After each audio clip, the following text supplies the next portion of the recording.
Quel est le sens du Nouvel An à Madagascar? Bon, donc le Nouvel An malgache, c'est une très très très vieille tradition, millénaire. Pendant longtemps, il a été un peu tué depuis la colonisation, puisqu'on a transporté tout au 1er janvier, n'est-ce pas, du calendrier grégorien. Mais les gens ont toujours continué dans les familles, dans les groupes, dans certaines tribus, à le fêter, sous différentes formes. Alors maintenant, les Malgaches aussi voudraient reconquérir ensemble, et c'est pas évident, parce que les dates, parfois, ne sont pas considérées comme les mêmes par les uns et les autres, mais on est en train d'y arriver. Rien ne se fait facilement à Madagascar, hein. Il ne faut pas oublier que nous sortons de près de 12 siècles d'esclavage arabo-musulman. Ensuite, c'est la traite européenne, c'est l'esclavage européen, puis la colonisation.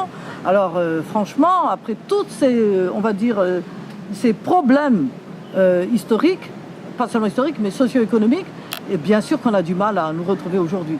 Mais moi, j'ai bonne foi. J'ai bonne foi. Je pense que de toute façon, on n'a pas le choix, donc on va avancer ensemble. Comment est choisie cette date? Pourquoi cette date? Et qu'est-ce que cela symbolise? Bon, d'abord la date, elle est déterminée selon le calendrier lunaire. Alors c'est là que c'est un peu compliqué, parce qu'il y a des gens qui se basent sur une période historique ou une autre de Madagascar, selon les groupes. Mais nous sommes en train de chercher une date vraiment consensuelle. Et pour le moment, pour nous, c'est justement l'arrivée du printemps. Donc, enfin, printemps, c'est disons la fin des récoltes. On dit chez nous Fararam, ça veut dire la fin de la saison pluviale. Alors, avec les changements climatiques, ce n'est pas si évident. Mais disons que toutes les récoltes sont là.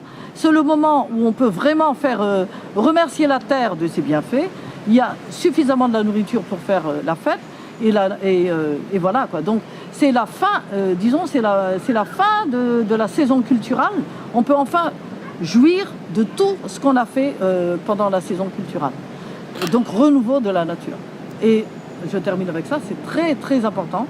Et c'est ce que je souhaite aujourd'hui pour tout le monde, c'est retrouver aussi l'équilibre cosmique. C'est ça le sens.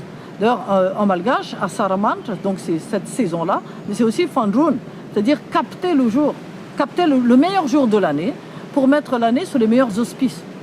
D'ailleurs, je ne sais pas si vous avez remarqué, mais c'est en ce moment un peu pour tout le monde, pour tout le Sud en fait, la fête, le Nouvel An.